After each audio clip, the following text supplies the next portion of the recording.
Hello friends, welcome back to my channel SSC Cooking World.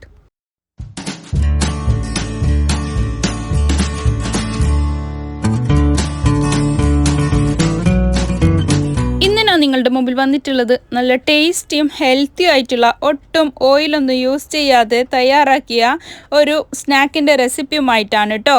റെസിപ്പിയിലോട്ട് കിടക്കുന്നതിന് മുമ്പായി നമ്മളുടെ ഈ ചാനൽ ഇതുവരെ സബ്സ്ക്രൈബ് ചെയ്യാതെയാണ് ഏതെങ്കിലും കൂട്ടുകാർ എവിടെയെങ്കിലും കണ്ടുകൊണ്ടിരിക്കുന്നുണ്ടെങ്കിൽ ഒന്ന് പോയി സബ്സ്ക്രൈബ് ചെയ്യാനും കൂടെയുള്ള കുഞ്ഞു ബെൽ ബട്ടൺ ഒന്ന് പ്രസ് ചെയ്ത് സപ്പോർട്ട് ചെയ്യാനും മറക്കല്ലേ. എന്നാലേ ഞാനിടുന്ന പുതിയ പുതിയ വീഡിയോസിൻ്റെ നോട്ടിഫിക്കേഷൻ നിങ്ങളിലെത്തുകയുള്ളൂ, നിങ്ങൾക്കത് അപ്പോഴപ്പോൾ തന്നെ കാണാനും പറ്റത്തുള്ളൂ. ഇതിനു വേണ്ടി ഞാൻ എടുത്തിട്ടുള്ളത് നല്ല പഴുത്ത പംകിനാണ് കേട്ടോ. ചെരങ്ങ, ഞങ്ങളുടെ നാട്ടിൽ ചെരങ്ങ എന്നാണ് പറയല്. മത്തങ്ങയാണ് കേട്ടോ. ഇത് നല്ല പഴുത്ത മഞ്ഞ കളറിലുള്ള മത്തങ്ങയാണ്. അപ്പോൾ അതിൻ്റെ അടിഭാഗത്തുള്ള സ്കിന്നൊക്കെ ഞാൻ റിമൂവ് ചെയ്ത് കളഞ്ഞിട്ടുണ്ട്. എന്നിട്ട് ഇതിനെ നമ്മൾ ഇതുപോലെ കട്ട് ചെയ്തെടുത്തിട്ട് സ്റ്റീം ചെയ്തെടുക്കുകയാണ് കേട്ടോ. ഇത് സ്റ്റീമറിൽ വെച്ചിട്ടോ അല്ലെങ്കിൽ കുക്കറിൽ വെച്ചിട്ട് ഒരു വിസിലടുപ്പിച്ചിട്ടോ എങ്ങനെ വേണമെങ്കിലും നമ്മൾക്ക് ഇതിനെ വേവിച്ചെടുക്കാം. ഇതിൽ വെള്ളമൊന്നും ഇല്ലാതിരിക്കലാണ് നല്ലത്. ഇതിൻ്റെ തന്നെ വെള്ളം ഉണ്ടാവും. അപ്പോൾ ഇതിനെ സ്റ്റീം ചെയ്യുന്ന ടൈമിൽ നമ്മൾക്ക് ഇതിൻ്റെ അകത്തേക്ക് ഒരു ഫില്ലിങ് തയ്യാറാക്കാനുണ്ട്. അതിന് വേണ്ടിയിട്ട് ഒരു നേന്ത്രപ്പഴമാണ് ഞാൻ എടുത്തിട്ടുള്ളത്. അതിനെ നമ്മൾക്ക് ചെറുതായി അരിഞ്ഞെടുക്കാം. ഈ നേന്ത്രപ്പഴം ഇല്ലെങ്കിലും കുഴപ്പമൊന്നുമില്ല. വെറും തേങ്ങ മാത്രം വെച്ചിട്ടോ മധുരമോ അല്ലെങ്കിൽ ഇതിൻ്റെ അകത്തേക്ക് എരിവോ എന്ത് വേണമെങ്കിലും നമ്മൾ ഇഷ്ടത്തിനനുസരിച്ചിട്ട് എടുക്കാവുന്നതേ ഉള്ളൂ. എനിക്ക് മധുരം പൊതുവെ ഇഷ്ടമായതുകൊണ്ട് ഞാൻ ഇത് ചെയ്യുന്നേ ഉള്ളൂ. ഇത് ഒരു പാന് വെച്ചിട്ടുണ്ട്. അതിലേക്ക് 1 ടേബിൾ സ്പൂണ് നല്ല ഗീയാണ് ചേർത്ത് കൊടുത്തിട്ടുള്ളത്, നെയ്യ്. എന്നിട്ട് അതിലേക്ക് നമ്മൾക്ക് ഈ ബനാന ഇട്ട് കൊടുത്തിട്ട് ഒന്ന് സോട്ട് ചെയ്തെടുക്കാം, ഒന്നും വഴറ്റിയെടുക്കണം. അതിനുശേഷം നമ്മൾ ഇതിലേക്ക് ഉണക്കമുന്തിരിയിലെ അതാണ് കേട്ടോ ചേർത്ത് കൊടുക്കുന്നുള്ളത്. അപ്പം നല്ല സ്വീറ്റായിട്ട് കിട്ടും. അതിന് വേണ്ടിയിട്ടാണ് ഈ മുന്തിരി കൂടി ഇതിലേക്ക് ചേർത്ത് കൊടുക്കുന്നുള്ളത്.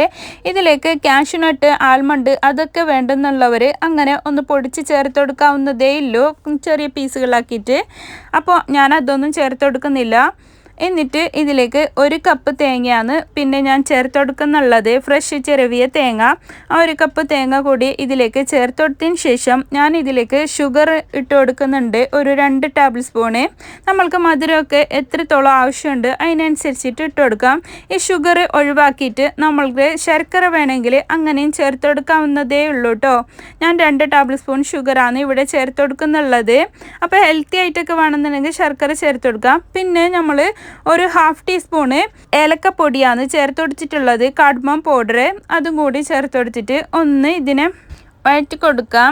അതിലേക്ക് ഞാനൊരു 1/4 ടീസ്പൂണ് വെളുത്ത കസ്കസിലെ അത് കയ്യിലുണ്ടെങ്കിൽ മാത്രം ഇട്ട് കൊടുത്താൽ മതി. ഇങ്ങനത്തെ ഫില്ലിങ്ങിലേക്ക് അത് കൂടി ഇട്ട് കൊടുത്തിട്ട് കഴിക്കുമ്പോൾ നല്ലൊരു ടേസ്റ്റാണ്. അതിന് മാത്രം വേണ്ടിയിട്ട് അങ്ങനെ ഇട്ട് കൊടുത്തതാണ് കേട്ടോ. ആ ടൈമിൽ നമ്മളുടെ പംകിന് നല്ല പോലെ സ്റ്റീമായി കിട്ടിയിട്ടുണ്ട്, നല്ല പോലെ വെന്തിട്ടുണ്ട് കേട്ടോ ഇത്. എന്നിട്ട് നമ്മൾക്ക് ഒരു പാത്രത്തിലേക്ക് മാറ്റി കൊടുത്തിട്ട് ഒരു സ്മാഷർ വെച്ചിട്ടോ അല്ലെങ്കിൽ തവി വെച്ചിട്ടോ എന്ത് വെച്ചിട്ട് വേണമെങ്കിൽ നമ്മൾക്ക് ഇതിനെ നല്ല പോലെ ഉടച്ചെടുക്കാം.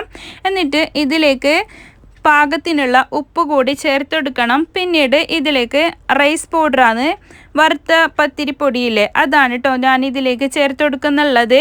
അതുകൂടി ഇതിലേക്ക് ചേർത്ത് കൊടുത്തിട്ട് നല്ല പോലെ കുഴച്ചെടുക്കണം.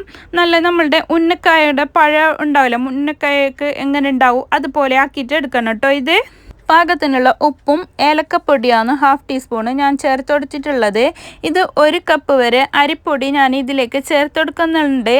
നമ്മളുടെ പംകിനില്ലേ മത്തങ്ങ, അത് എത്രത്തോളം ലൂസായിട്ടുണ്ട് അതിനനുസരിച്ചിട്ട് ഇരിക്കും നമ്മൾ ഇതിലേക്ക് ഇടുന്ന റൈസ് പൊടിയുടെ കണക്ക്. എന്നിട്ട് നല്ലോണം ചൂടുള്ളത് കൊണ്ട് ഒന്ന് സ്പൂൺ വെച്ചിട്ട് ഇളക്കി കൊടുത്തിട്ടുണ്ട്. അപ്പോഴത്തേനും നമ്മൾക്ക് ഇതൊന്ന് നല്ലപോലെ അത്രയ്ക്ക് തണുത്തിട്ടൊന്നുമില്ല, നല്ല ചൂട് തന്നെ ഉണ്ട്. അതേ ഇരിക്കുന്ന അതേപോലെ തന്നെ നമ്മൾ കട്ട്ലൈറ്റ് ഒക്കെ ഉണ്ടാവില്ലേ ആ ഷേപ്പിലാക്കിയിട്ടാണ് ഞാൻ ഇതിനെ എടുക്കുന്നുള്ളത്. അപ്പോൾ ഇതിനെ ഇതുപോലെ പരത്തിയതിന് ശേഷം നമ്മൾക്ക് ഈ ഫില്ലിങ് ഇതിൻ്റെ നടുക്കത്ത് വെച്ച് കൊടുത്തിട്ട് എല്ലാ 4 സൈഡിൽ നിന്നും ഇതുപോലെ ഫില്ലിങ് അകത്ത് വെക്കുന്ന മറ്റേ നമ്മൾ കൊഴുക്കട്ടക്കൊക്കെ വെക്കൂലേ അതുപോലെ ആക്കിയിട്ട് എടുക്കാം കേട്ടോ. ഉന്നക്കായൊക്കെ വെക്കുന്ന അതേപോലെ തന്നെ ഇതിനെ നമ്മൾ വേവിച്ചെടുക്കുന്നുള്ളത് നെയ്യ് കൊണ്ട് തന്നെയാണ് കേട്ടോ. ഗീ നല്ല ഗീ ആണ് ചേർത്ത് കൊടുത്തിട്ടുള്ളത് 1/2 kg. ഇതിൽ നമ്മൾ തിരിച്ചു മറിച്ച് വിട്ടിട്ട് ഇതിനെ വേവിച്ചെടുക്കുന്നുണ്ട്. നമ്മൾ ഓൾറെഡി വേവിച്ചതാണല്ലോ, അപ്പോൾ ഒരു ആ അരിപ്പൊടിയും കൂടി ഒന്ന് ക്രിസ്പി ആയിട്ട് കിട്ടാനും കൂടിയിട്ടാണ് ഇങ്ങനെ നെയ്യിലിട്ടിട്ട് തിരിച്ചു മറിച്ച് ഇട്ടിട്ട് വേവിച്ചെടുക്കുന്നുള്ളത്. അപ്പോൾ ഒന്ന് കളർ ചേഞ്ചായി കിട്ടിയാൽ മതി, അപ്പോഴത്തേനും ഇത് പെർഫെക്റ്റായി കിട്ടും. അപ്പോഴത്തേനും നമ്മളുടെ ഈ വെറൈറ്റി സ്നാക്ക് ഇവിടെ റെഡി ആയിട്ടുണ്ട് കേട്ടോ. അപ്പോൾ എളുപ്പത്തിൽ എല്ലാവർക്കും ചെയ്യാവുന്നതേയുള്ളൂ. നല്ല ഹെൽത്തി ആയിട്ടുള്ള ഈ സ്നാക്ക് റമദാനിലും എല്ലാവർക്കും ഒരുപോലെ കഴിക്കാനും പറ്റും കേട്ടോ. ഇത് കുഞ്ഞുമക്കൾക്കായാലും മുതിർന്നവർക്കായാലും ഒരുപോലെ ഇഷ്ടപ്പെടുന്ന ഒരു സ്നാക്കാണ് ഈ പംകിൻ കൊണ്ട് ഉണ്ടാക്കിയിട്ടുള്ള ബനാനയുടെ സ്നാക്ക്. എണ്ണ ഒരുപാട് കഴിക്കാൻ പറ്റാത്തവർക്കും ഇത് ഹെൽത്തി ആയിട്ടുള്ള ഒരു റെസിപ്പിയാണ് കേട്ടോ. അധികം ഓയിലൊന്നും ഫ്രൈ ചെയ്തിട്ടൊന്നും എടുക്കുന്നില്ലല്ലേ, അപ്പോൾ നമ്മൾ ഗീയിൽ മാത്രമാണ് ഒന്ന് ഇത് വേവിച്ചെടുക്കുന്നുള്ളത്. അപ്പോൾ സ്റ്റീം ചെയ്തെടുക്കാൻ പറ്റുന്ന എളുപ്പത്തിലുള്ള ഒരു ഹെൽത്തി റെസിപ്പിയാണ്. എന്തായാലും ഒന്ന് ട്രൈ ചെയ്ത് നോക്കട്ടോ. എല്ലാവരും ഒരു തവണയെങ്കിലും ഇത് ഉണ്ടാക്കിയിട്ട് നോക്ക്, എല്ലാവർക്കും ഒത്തിരി ഇഷ്ടമാവും ഇത്. അപ്പോൾ നമ്മളുടെ ഈ റെസിപ്പി നിങ്ങൾക്കെല്ലാവർക്കും ഒരുപോലെ ഇഷ്ടപ്പെട്ടെന്ന് ഞാൻ വിചാരിക്കുന്നു. ഇഷ്ടപ്പെട്ടാൽ നിങ്ങളുടെ ഫ്രണ്ട്സ് ആൻഡ് ഫാമിലിക്ക് ഒന്ന് ഷെയർ ചെയ്ത് കൊടുക്കാനും ലൈക്ക് ചെയ്യാനും നിങ്ങളുടെ വിലയേറിയ അഭിപ്രായങ്ങൾ താഴെ കമൻറ്റ് ബോക്സിൽ കൊടുക്കാനും മറക്കല്ലേ. ഇനിയും ഒരുപാട് പുതിയ വീഡിയോസുമായും കിച്ചൺ ടിപ്സുമായും നിങ്ങളുടെ മുമ്പിൽ വരുന്നത് വരെ എല്ലാവർക്കും ബൈ. Thanks for watching.